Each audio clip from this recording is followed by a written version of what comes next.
Oh, Lucio, what happened to your reputation, man? It takes no skill to play you, and apparently you're the go-to pick for anyone who's having a bad day on DPS heroes. But you do have a few redeeming factors on the hood, don't you? Don't worry, man, I'll try to do your hidden potential justice. Hey, what's up guys, Support Main here, and today we're going to talk about the different kinds of Lucio players and the potential behind this character that everyone seemingly likes to ignore. So without further ado, let's get right into it. Before we do anything else, I think I'd like to establish the stereotypical Lucio player and analyze where this reputation comes from that it takes no skill to play him. Well, the average Lucio player has Overwatch installed on a really slow hard drive, meaning that he lasts to load into the game, finding out that their main heroes and all the fun support heroes are already taken. Or they are DPS mains having a bad day and thus being forced to play the community voted easiest hero in the game. So why is it that people think he's that easy to play? Well, because in lower elo, he is. His primary utility comes from speed boosting and healing, both of which he does passively. While it is favorable for a Lucio player to be landing their shots to charge their ultimate faster, it doesn't really hurt all that much if they miss all the time. Furthermore, they have the benefit of being an extremely low priority target, often not just consciously but out of necessity. While yes, Lucio's healing boost can make a difference in the teamfight, it still pales in front of an actual main heal. Not to mention that this sucker is extremely difficult to hit. Did you ever wonder why that is though? Well, let me make a profound assumption based on nothing but mere speculation. So one of the biggest problems I currently see in Overwatch is lag compensation. If you think back to the Genji nerfs, there's a reason they took away his ability to seemingly indefinitely hump walls and dodge any damage. And that's because the netcode goes crazy on movement abilities in Overwatch. Did you ever have scenarios like knowing that you flashbanged a Reaper in time but he still managed to Wraith form away? Or knowing that your hook should have hit that Tracer but yet she blink dodged? Well, that's because the netcode in Overwatch favors movement abilities over anything else,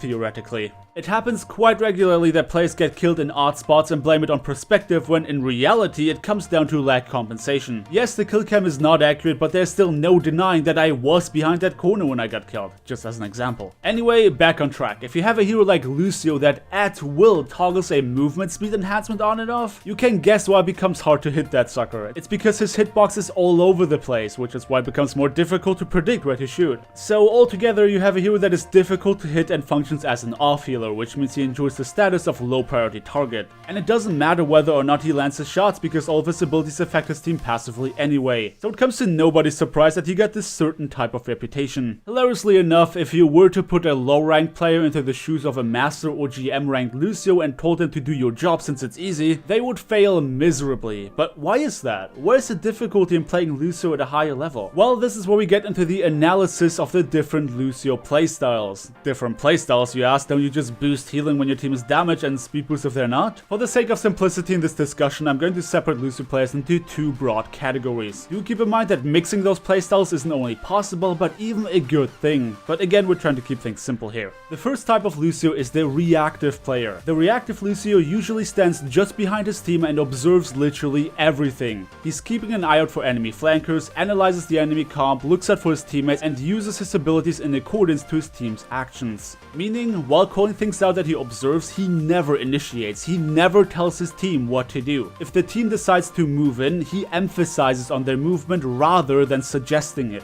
If a teammate overextends and they try to back out, he again tries to support their retreat. Simultaneously, he's very opportunistic. He does not make a lot of risky maneuvers but knows to finish off low health targets, boop single enemies into his team to isolate them, or pushes enemies away from low health teammates to avoid the same thing happening to them. Now to the second type of Lucio, which is the proactive player. This is the kind of player that is far more fun to watch. They wall ride a lot, they look for the enemies to be out of position and try their best to get as many environmental kills as possible, since, well, you don't need to heal your team if there are no enemies doing damage.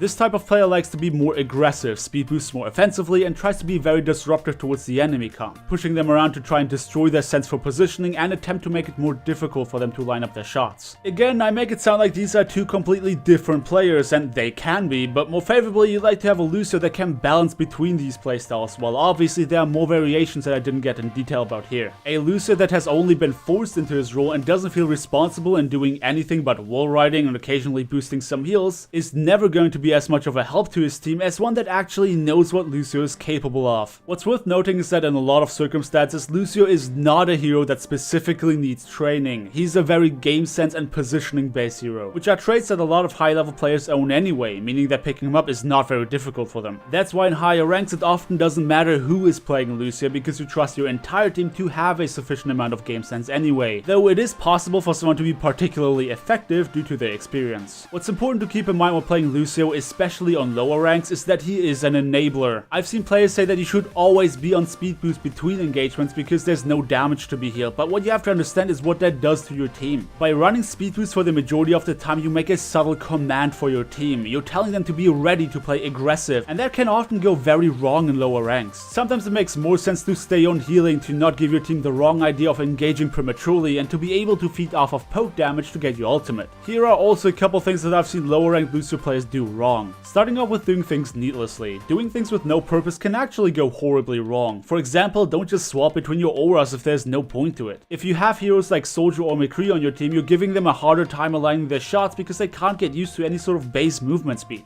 Or booping people for no reason. Sometimes this causes a low health enemy to more easily regroup with their team, or sometimes it pushes an enemy straight to a low health teammate of yours, and sometimes it straight up does nothing. And 2 seconds later you could have had an opportunity to actually do something worthwhile with it. I have also seen Lucios try to desperately boost their healing to keep people like Reinhardt alive who are currently backing off, or your Genji that tries to get away from a Winston. In both of these circumstances it usually makes more sense to speed boost them and have the main healer deal with the injuries, which is gonna be easier if they're away from any danger. I've also seen people say that you should always swap to speed boost after using sound barrier since everyone's HP is overflowing anyway, but that is misinformation. Sound barrier only adds a layer of excess HP on players that does not affect their base pool, meaning if there were teammates that were critically damaged, they would still be on low health after the effect has worn off. So amping some heals to make sure that doesn't happen is a good idea. What makes a good Lucio in my opinion are the following things: being opportunistic, being an enabler, emphasizing on the team's movement, communicating movement related strategies, using their abilities thoughtfully, and actively trying to keep harm away from their team. Honestly, even I started playing Lucio with the mindset of him being an easy pick, and yes, at his core he's not a difficult hero to play, but that doesn't mean that there's nothing you can do with him to make yourself valuable for your team. There are things to be perfected, and while most people won't thank you or even realize that you saved their lives, rest assured that you did your job and helped your team achieve victory. But this is it for me here today. Thank you everybody so much for watching as I talk about Lucio and his hidden talents that he's not given enough credit for. I hope you enjoyed the video, and if you did, do let me know by dropping me a like on your way out. Subscribe if you want to see more, and I hope to see you all next time.